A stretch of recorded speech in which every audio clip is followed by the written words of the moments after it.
Realm Mobile Database, it's a database built from scratch specifically for mobile devices.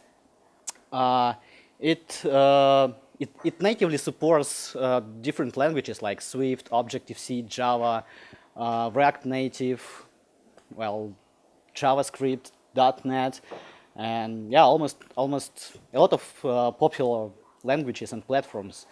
So that's why a lot of big companies use Realm in their own apps, and we're actually really happy about that. So the main concept of Realm Mobile Database is live objects. So it basically means that whenever you build some queries and you get some results, you don't need to repeatedly refresh the data you get from the database.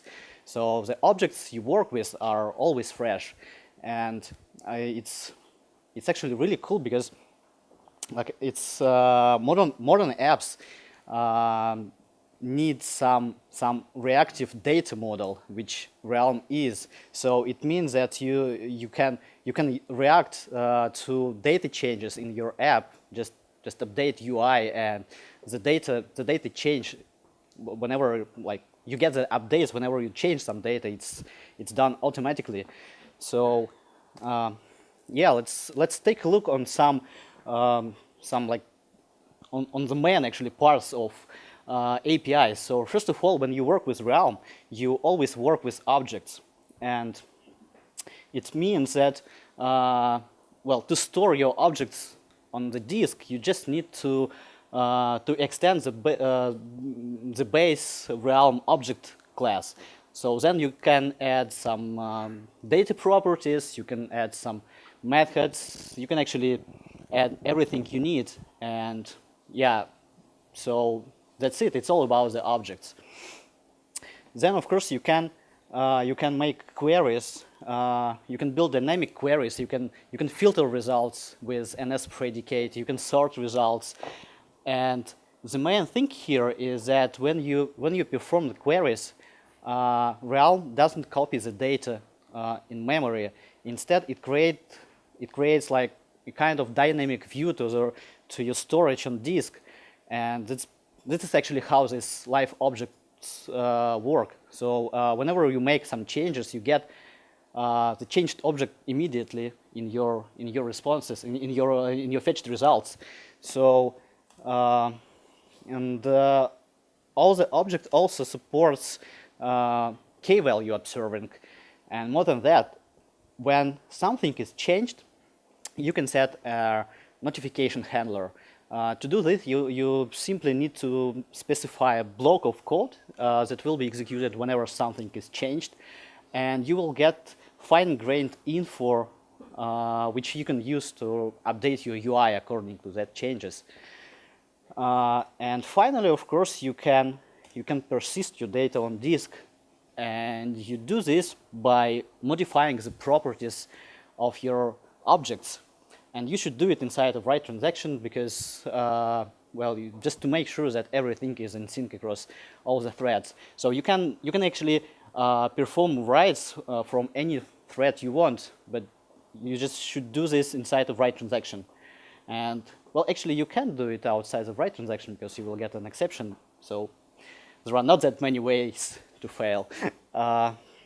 So this is basically all the main features of Realm database, and we always had it in the back of our mind that once we're happy about the feature set of the database we will have a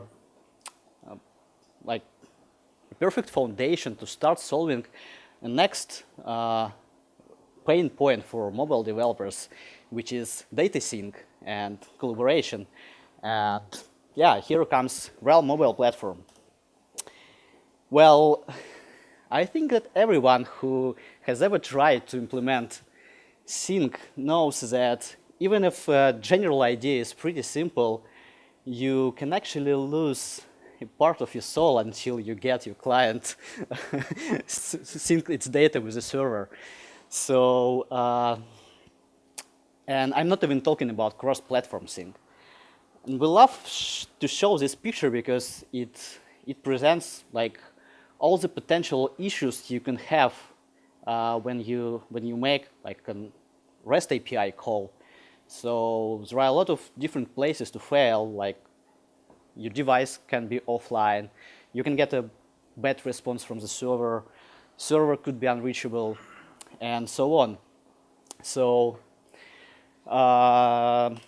this is why, unlike in REST, Realm's objects are synchronized across all the devices and the servers automatically whenever a device gets a network connection.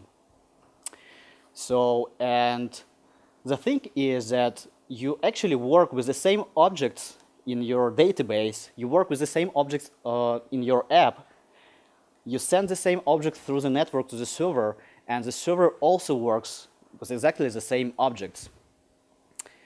And that means that locally you still have all the benefits I mentioned previously. So you have these live objects, notifications, write transactions, and the only thing here is that Realm also runs in background and makes sure that all the updates you get from the server are like persisted in your database locally. And of course, all the changes you make locally goes to the server. So it basically means that it's offline first approach. So you always work with your local database, and Realm just takes care about sending the data. And also, Realm Object Server has the same objects and the same Realm database, and there is no any like intermediate entities or any serialization overhead. Like we don't use JSON for representing objects when we send it through the network. It's still the same object, and even more, we don't send the whole objects when something is changed. We send only small data set, change sets, and the server and the client also keeps a live connection between them. So it basically means that if you push only a small amount of data through the persistent connection, you can easily implement like real-time collaboration for your users in your apps.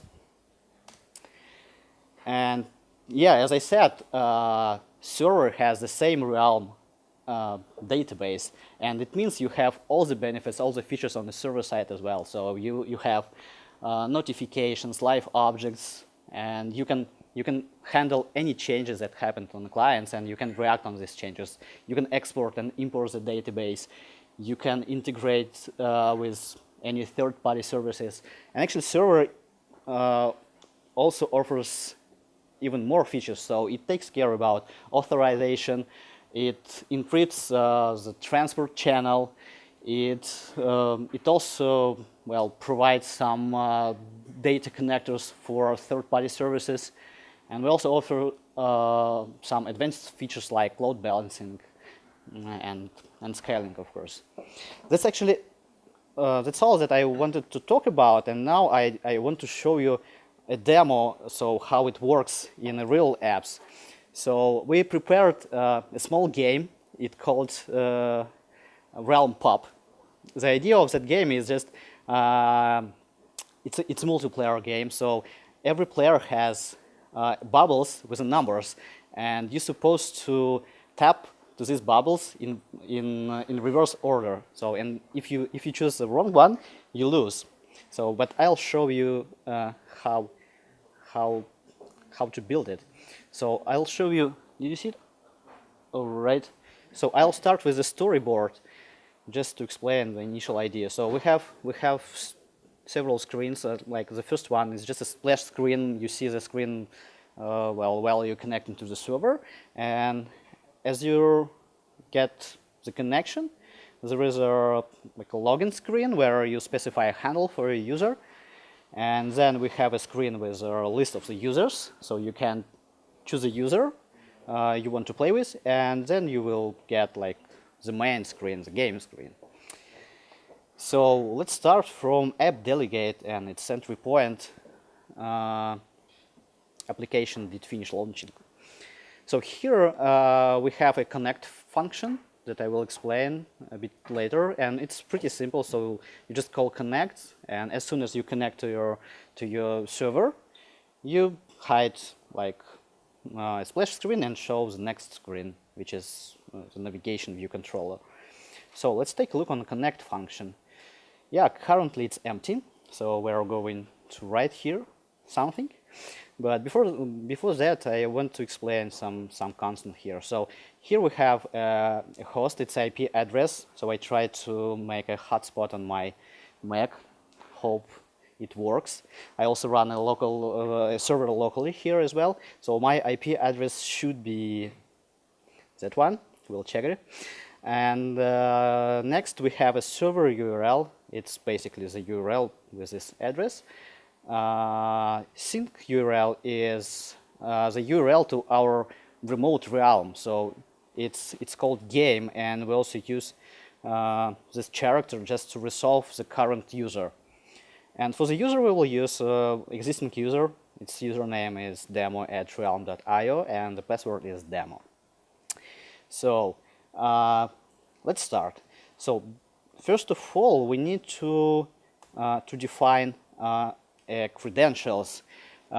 Credentials that will allow us to log into our server. So we create these credentials with username and password we already have.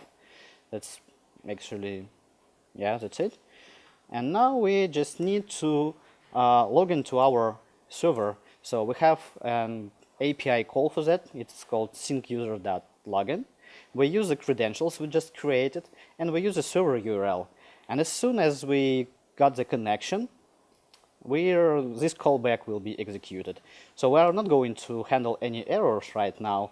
So just if we wasn't able to connect, we will just retry to connect in 5 seconds. So, but I hope we will be able to connect. So yeah, we'll see. And the final step, we need to tell Realm that, hey guys, now we use sync. So, and let's like work with that remote realm, which has a URL of sync URL. So we do this by creating a realm configuration. So if you used realm before, you know what it is. And now it has a new property called sync configuration. The only thing we should specify here is our new logged in user and sync URL. That's it. So we will set this configuration as a default configuration, so it will be available in all our app. And yeah, then we just execute the completion handler.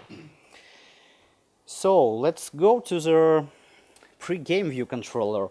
This is a view controller that is used for specifying the user handler.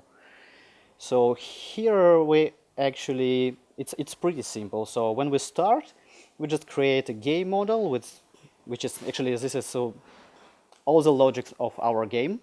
It's pretty simple, so I'll show you just a bit later. And then we create our current user. So it's not a sync user, it's our own like app-specific user. And we get it like as a property of our game model. It's pretty simple, so we just try to load the users. Well, yeah, let's take a look on a player model actually. So it's realm object. It has ID, which is unique. It has name. It could be available or not, and it has a challenger. It's another player who that player play with, and it also has a current game. So this property, of course, has its values only when player has a game. And yeah, we define a primary key here. So we don't want like different players to have the same identifier. So we define it as a primary key. And in our current player method, we initially ask Realm if there are any existing user with a current ID. Well, the only issue here is that we actually don't need to use user default, so we need to use Realm here as well. I don't why we decided to go this way, but anyway. Well, and if we don't have a player, so we just create a new one with their ID and save it to our database. That's actually it. So then we just want to make sure that user specified its name before we go to the next screen with a list of the users. And this is text field delegate, where we handle well, the text field value and specifies this value for our user's name. And finally, the most interesting part, I'm not going to show you all the code, but just want to show you the things that is related to sync as well. So I will delete it. So here we have a game room view controller. So this is a view controller where you see the list of users. And we want to have here two things. So first of all, we want to know when should we go to the next view controller. So we're actually waiting for other users to invite us for a game. So that's why we can set a notification handler to the current user, and we're listening for notifications for changes. And as soon as we get property challenger changed, we handle, so it basically means that another user invited us to join the game. So as soon as that property changed, we show there an alert which asks you whether you want to play with that user or not. And as soon as another property of this object, which is the current game, changed, we basically need to start our game. So we just show in the next view controller. And the second thing we want here is we need to show a list of available users. So we actually have a property called players, which is just creates a query and queries all the objects from the realm, which is players, and it filters that objects. So we just don't want to include ourselves to this list, right? So because it doesn't make sense to play with yourself. Well, in most cases at least. And well, so to be notified when this list changed, we create another notification handler, and we just listen to changes of players collection, and as soon as we get some changes, we apply these changes to our table view and show available players. So let's try to start this game. For that, I need to start a server first. So I have it here. Yeah, now it's running. So this is a dashboard. So there are some useful data. Here I already created a demo user, and we see a list of realm. We actually already have this game because I tried to make sure that it works before. And before I start the game, I want to show you our tool for like viewing and editing realm files, and now it also supports remote realm URLs. It's called Realm Browser. So let's connect to our server, to our actually game realm in that server by specifying the same credentials. And here we go. Actually, so this is our schema. So in our database, we have game, we have players, we have score, and we have like current game who plays with each other. So as soon as we start our app, so currently we see that the database is empty. So there are no players, and now, yeah, is realm pop. So we can see that we got some user here. It currently doesn't have a handle, a name. So let's give him a name. and you actually can see that while I type in here, I immediately see the changes in the browser. So browser is connected to the same realm, to the same server, to the same realm, and it can like handle changes in real time. So all right, we have one user, but we need another one. And for that, I have the same app on my phone, which should be connected to my Mac via Wi-Fi. I hope it is.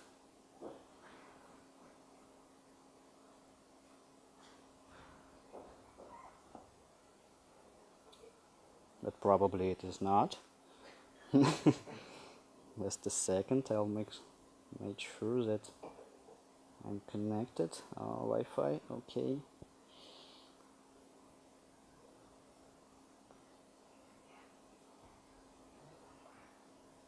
Yeah, there we go. So we can see here an empty user because I see the same screen here and I didn't enter any username here. So let's say it's gonna be another guy. And you can see while I typing, you can see the changes here, and we also see the same user in our Realm browser, and we actually can edit its name. Well, yeah, let's sign up before. So now you see that the user is active, and we can choose him in our list, and we actually can edit his name just here. Let's say it's gonna be another cool guy. There we go. So. And now I want to invite myself to join a game. Or actually, probably someone wants to play with me. Huh? Anyone? All right. Yeah. You can do it. Yeah. Just all right. So, yeah. I actually can invite you. I just click, and you should get an invitation. So you can accept it. So, and now we see here like different bubbles. So the idea is that you should tap on these bubbles in reversed order. So the first should be 14, then 13, 10. You can do the same actually. 7, 2, 1, 0. Yeah, my time is 18 seconds. Perfect. Can you beat me? You won? No way. Ah! Well, all right. So this is how it works. But one more thing I want to show you is how you can work with this same data on the server side. And because usually, well, yeah, there could be cases when you have some really old system and you need to integrate with that system. So let's imagine that we have some pretty old system that works only with text files, with the data stored in text files. But we want to build an app that will be able to show the game results in some way. So for that we have a board.txt file where we want our results to appear.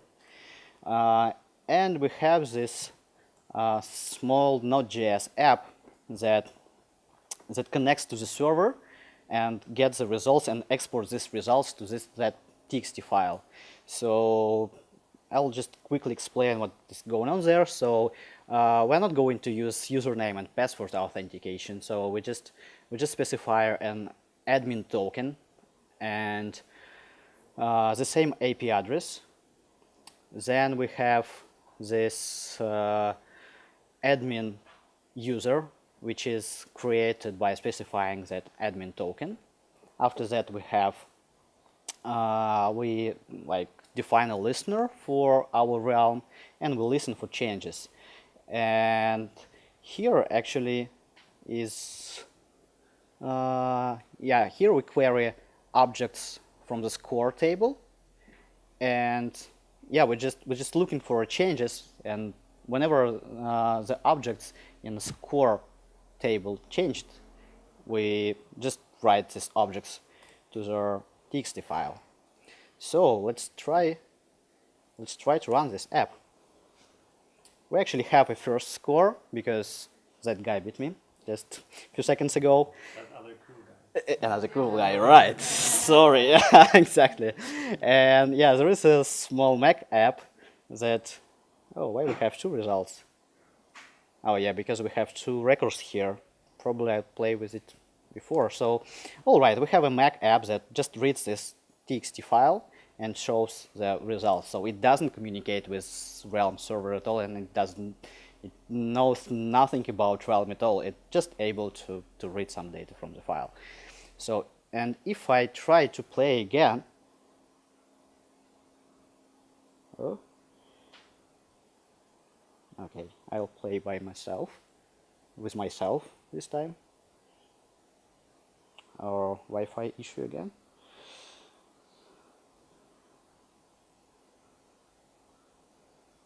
Sorry for that.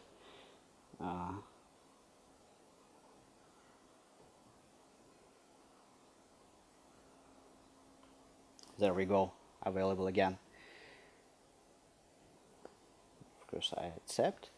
So I'm going to win this time. No. Ah, wrong number. All right. No, I want to try again. So one more. 19, 17, 16, 12, 8, 5, 0. Come on. And this guy lost. So, and we immediately see the same results even without using Realm. So just by exporting the data in real time whenever we have some changes in our database. So this is basically how it works.